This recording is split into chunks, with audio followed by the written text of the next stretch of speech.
যদি সি একটা real number হয় যে গ্রেটার দ্যান 0 তাহলে C to the power 1/n যে সিকোয়েন্সটাকে জেনারেট করে তার n এর টার্মের লিমিট বা সিকোয়েন্সের লিমিট 1 হবে। বলেছে for C greater than 0 limit C to the power 1/n equals to 1। এখানে তুমি সি এর মান 2 বসাতে পারো, 2.1 বসাতে পারো, 3 বসাতে পারো, 3.5 বসাতে পারো, 4 বসাতে পারো, 4.7 বসাতে পারো, সবার জন্য সি যদি গ্রেটার দ্যান 0 হয় C to the power 1/n যে সিকোয়েন্সকে জেনারেট করবে তার লিমিটিং ভ্যালু 1। আমরা আগামী দিনে এটাকে অনেক প্রুফ হিসাবে ব্যবহার করব, অনেক কাজে লাগাবো। খুব সিম্পল ওয়েতে ভাবতে পারো, যে কোনো সিকোয়েন্স তুমি যদি এক্সএন নাও, যে কোনো সিকোয়েন্স তুমি যদি এক্সএন নাও, তার যে কোনো টার্মের 1/nth রুটের সিকোয়েন্স কিন্তু অলওয়েজ কি দেবে, তার লিমিটিং ভ্যালু 1 দেবে। ধরে নাও এক্সএন একটা সিকোয়েন্স, এই এক্সএন সিকোয়েন্সের x1 একটা ফিক্সড রিয়েল নাম্বার, 1 একটা ফিক্সড ন্যাচারাল নাম্বার, x1 একটা fixed real number. x1 two the power 1/n যদি সিকোয়েন্সটা পজিটিভ টার্মের সিকোয়েন্স হয় তার লিমিটিং ভ্যালু অলওয়েজ হবে কিন্তু 1। এটাই আমরা এক্ষেত্রে বলতে চাইছি, যে তার লিমিটিং ভ্যালু অলওয়েজ হবে 1। এটা মনে রাখবে, এরকম স্ট্রাকচারগুলোতে আমরা এটাকে ব্যবহার করব, এরকম স্ট্রাকচারগুলোতে আমরা এটাকে ব্যবহার করব। তাহলে সি গ্রেটার দ্যান 0 একে আমরা তিনটে স্টেজে ভাঙব। একটা হচ্ছে 0 less than C less than 1,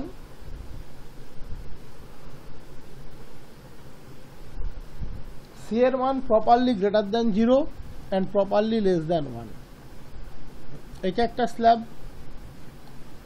আর একটা স্ল্যাব সি ইকুয়ালস টু 1, আর একটা স্ল্যাব সি গ্রেটার দ্যান 1। তিনটে স্ল্যাবে আমরা ভাঙলাম।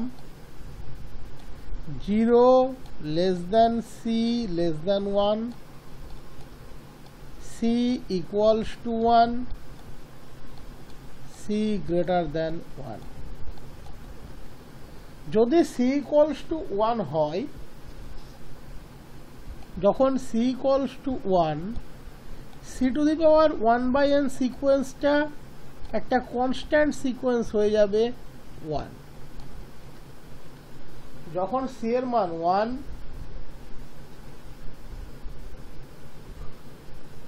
সি এর জায়গায় 1 বসিয়ে দাও, 1 to the power 1/n always 1, that is C to the power 1/n সিকোয়েন্সটা তখন হয়ে যাবে একটা constant sequence 1 1 1 1 dot dot dot 1।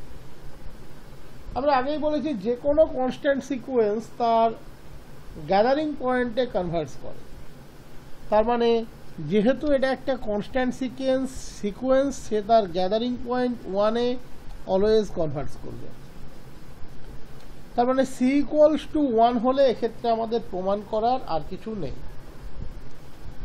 when c greater than 1, যখন c 1 এর চেয়ে বড়, c to the power 1/n সেও তাহলে গ্রেটার দ্যান 1। c যদি গ্রেটার দ্যান 1 হয়, c to the power 1/n say definitely greater than 1। c to the power 1/n 1 এর চেয়ে বড়, তার মানে ওকে আমরা 1 প্লাস dn ফর্মে লিখতেই পারি, for some dn greater than 0। আমি ধরে নিলাম C to the power 1/n equals to 1 plus dn for some dn greater than 0। যেহেতু সি টু দি পাওয়ার 1/nটা 1 এর চেয়ে বড়, তার মানে 1 প্লাস সামথিং।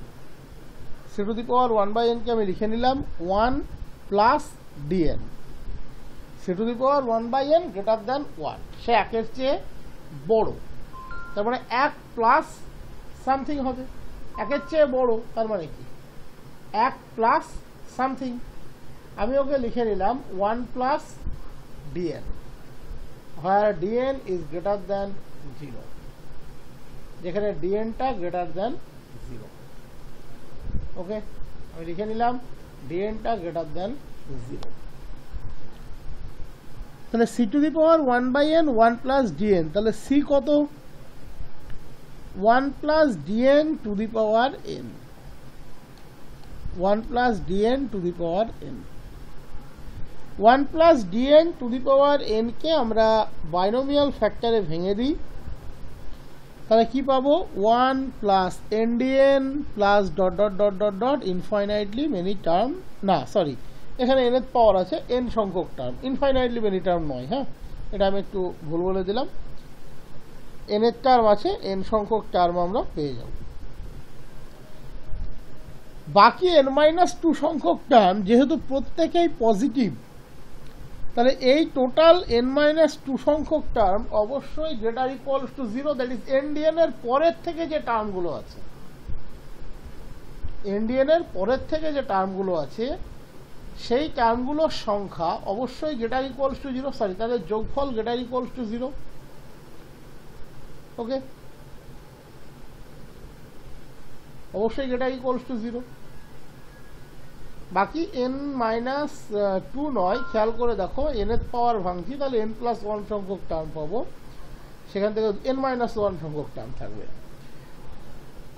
তারা greater equals two 0। That is সোজা কথা বলতে গেলে 1 plus ndn plus dot dot dot যে টার্মগুলো আছে সেটা greater equals to 1 plus ndn। n এর পাওয়ার ভাঙলে আমরা n+1 পাই, দুটো বাদ দাও, n-1 সংখ্যক, তাদের যোগফল অবশ্যই greater equals two 0, that is 1 plus ndn এর চেয়ে c বড় বা সমান, তার মানে c greater equals to 1 plus ndn, এটা আমরা পেয়ে গেলাম। তার মানে ndn less equals two c-1, তাহলে dn less equals two c-1 into 1/n, dn less equals two c-1 into 1/n। এবার dn টা কিন্তু এখানে গ্রেটার দ্যান 0, তাহলে এর মড দিলে dnই থাকবে, dn নর্মালি গ্রেটার দ্যান 0, তাহলে ওর মড নিলে dnই থাকবে, তাহলে dn টাকে আমরা লিখতেই পারি মডিউলাস dn-0 হিসেবে। তাহলে আমরা পেলাম modulus dn-0 less equals two c-1 into 1/n, c-1 into 1/n। সিটা এখানে গ্রেটার দ্যান 1, তাহলে অটোমেটিক্যালি c-1 টা গ্রেটার দ্যান 0, তার মানে এই কোয়ান্টিটিটা গ্রেটার দ্যান 0। 1/n অবশ্যই একটা সিকোয়েন্স অফ পজিটিভ রিয়াল, আমরা জানি সে কনভার্টস করে 0-তে, তাহলে আমরা আগেই থিওরি পড়ে এসেছি এই পার্টটা যদি গ্রেটার দ্যান 0 হয় আর এটা যদি 0-তে কনভার্টস করে, তাহলে dn কনভার্টস করবে রেসপেক্টিভ dn-0, দ্যাট ইজ 0-তে, so sequence dn converges to 0। এবার আমরা c to the power 1/n সমান ধরেছিলাম 1 প্লাস dn, তাহলে limit c to the power 1/n সমান 1 প্লাস লিমিট dn,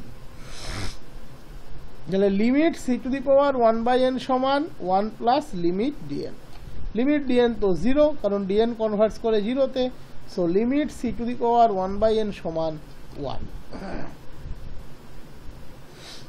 এটা হলো c গ্রেটার দ্যান 1 এর কেসটা। এবারে 0 less than c less than 1, 0 less than c less than 1, c এর মান 0-র চেয়ে বড় 1-এর চেয়ে ছোট, এই বিষয়টা আমরা এর আগেও তোমাদেরকে একদিন ব্যাখ্যা করেছি।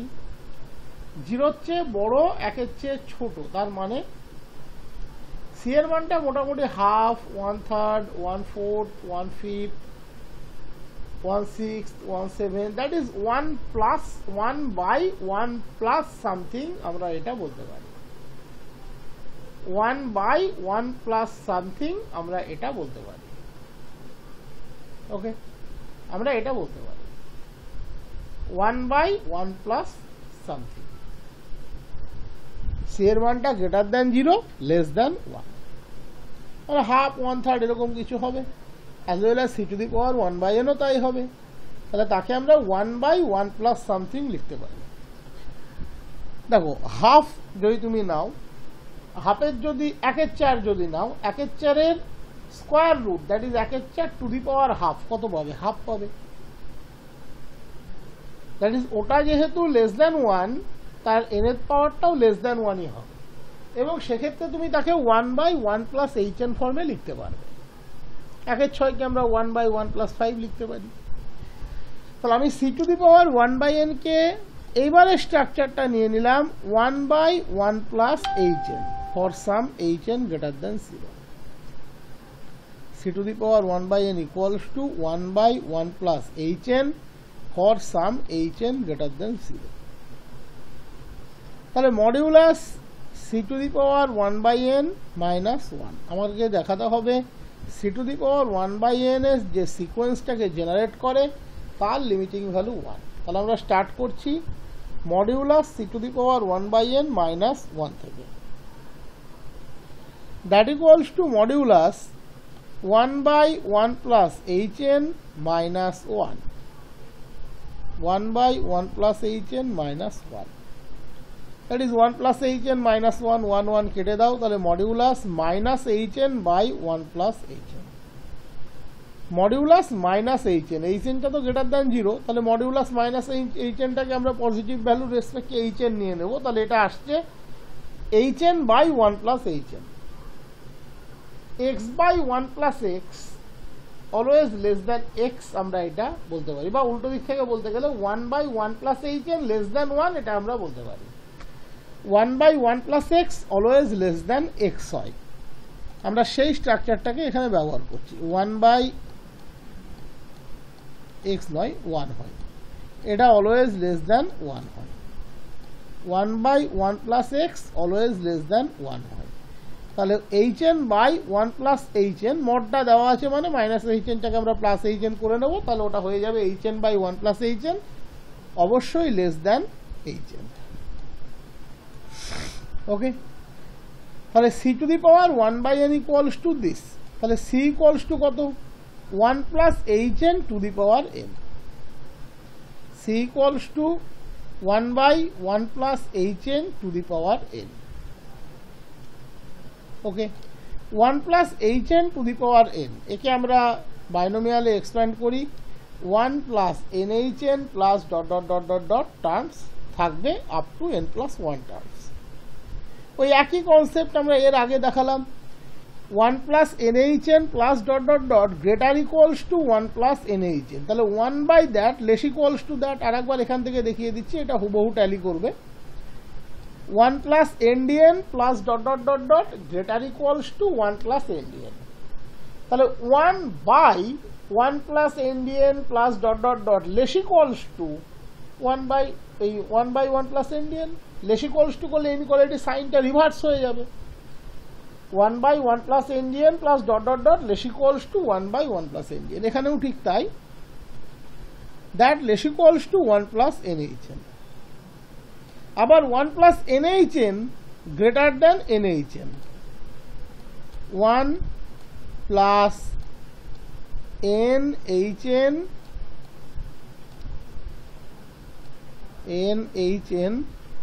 গ্রেটার দ্যান nhn, তাহলে 1 by 1 plus nhn less than nhn, that less than 1 by nhn।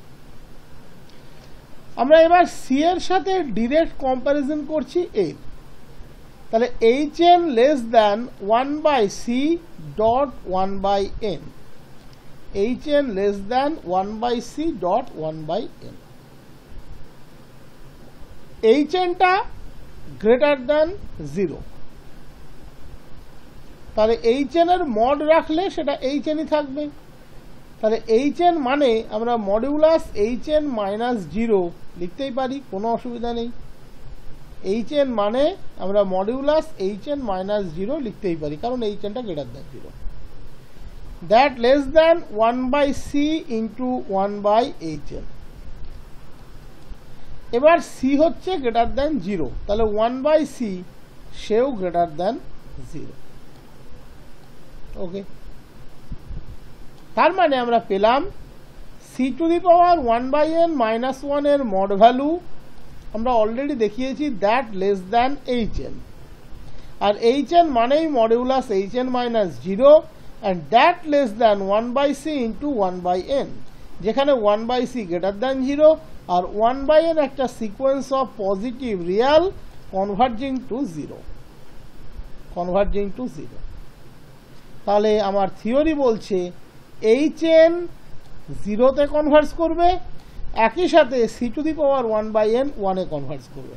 এখানে hn 0-তে কনভার্জ করবে এটা আমার খুব একটা প্রয়োজনীয় নয়, c to the power 1/n 1-এ কনভার্জ করবে এটা প্রয়োজনীয়। So hn converges to 0 and c to the power 1/n converges to 1। তাহলে c to the power 1/n always 1-এ কনভার্জ করবে, সেটা c গ্রেটার দ্যান 0 হলেই হবে। ওকে, এখানে দেখবে একই সাথে থিওরিকে আমরা জয়েন্টলি অ্যাপ্লাই করেছি। আমরা এর রেসপেক্টে যদি ভাবি modulus hn minus 0 less than 1/c into 1/n, তাহলে পেয়ে যাব hn কনভার্জেস টু 0, কারণ 1/c greater than 0, 1/n positive টার্মের সিকোয়েন্স টেন্ডস টু 0। আবার এর সাথেও কানেক্টিভিটি আনতে পারি, আমি তার জন্য টোটালটা একসাথে লিখে দিয়েছি, modulus c to the power 1/n minus 1 less than 1/c into 1/n, 1/c greater than 0, 1/n tends to 0 positive টার্মের সিকোয়েন্স, তাহলে c to the power 1/n tends to 1। Actually c to the power 1/n টাই আমাদের দরকার। So আমাদের proof complete. এরপরে যেটা করব এটা কিন্তু ন্যাচারাল নাম্বারের ভিউ থেকে, এর পরের ভিডিওতে এটা দিচ্ছি, এটা কিন্তু ন্যাচারাল নাম্বারের ভিউ থেকে।